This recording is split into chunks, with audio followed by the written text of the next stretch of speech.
Aujourd'hui, c'est un qui l'a vu que nous propose Gilles, mais en même temps, un qui l'a pas fait. Gilles, je te laisse te débrouiller avec ça. Effectivement, mais t'as bien résumé. Écoute, c'est une chronique un peu spéciale puisque je vous propose pour finir l'année un mélange de qui l'a vu et de qui l'a pas fait. Je vais vous parler de Torrente. Je mets quel panneau? Celui que tu veux, peu importe.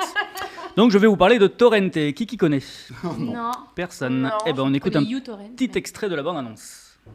No es Sylvester Ah oui, Stallone. faut être bilingue. No es Steven Seagal. Es Santiago Segura. Torrente. El brazo tonto de la ley.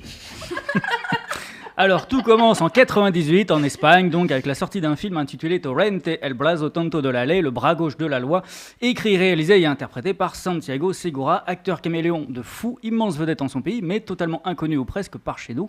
Encore que vous êtes 6 817 000 spectateurs à peu près à l'avoir vu au moins une fois dans Astérix aux Jeux Olympiques. En 2008, il y tenait le rôle de Dr Mabus. Voilà, tout le monde a oublié.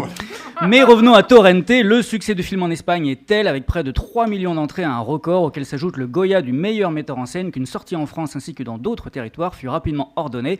Dès lors, les gains se multiplient encore davantage. Torrente se fait une solide réputation chez certains, et tout cela conduit Santiago Segura à poursuivre l'aventure. À ce jour, nous en sommes déjà à 4 suites. Torrente 2, Mission à Marbella en 2001. Torrente 3, Le Protecteur en 2005. Torrente 4, Crise mortelle en 2011. Et Torrente 5, Opération Eurovegas en 2014. Je veux le coffret pour Noël. Je l'ai, il me manque le 5. Ouais. Ah, mais j'adore. Et ce n'est peut-être pas fini, d'autant que chaque film a jusqu'ici remporté un vif succès, en tout cas en Espagne. Alors globalement, les pitchs se suivent et se ressemblent. José Luis Torrente est un ancien flic, sale, bedonnant et bourré de tard, à la fois machiste, raciste, obsédé et vulgaire, continuellement mêlé à de folles péripéties et entouré d'une équipe d'incompétents. Et c'est toujours aussi efficace, mélange de comédie et d'action, le tout saupoudré d'un extrême mauvais goût, particulièrement jouissif. Comme l'écrit d'ailleurs The New York Times, Torrente est une lance à incendie implacable de grossièreté. On ne saurait dire mieux. Sans surprise, plusieurs pays ont donc rapidement envisagé d'en faire un remake. L'Allemagne, l'Italie, la Grande-Bretagne, le Mexique et même la France, par le biais du producteur Thomas Langman. Bah voilà, forcément. Ce dernier en achète effectivement les droits à l'aube du XXIe siècle et propose à Gérard Depardieu de reprendre le rôle titre. En effet, qui mieux que cet acteur tout-terrain pour interpréter un personnage, je le rappelle, sale, bedonnant et bourré de tard, à la fois machiste, raciste, obsédé et vulgaire. Forcément, Depardieu accepte, la presse commence à relayer l'info et depuis, plus aucune nouvelle.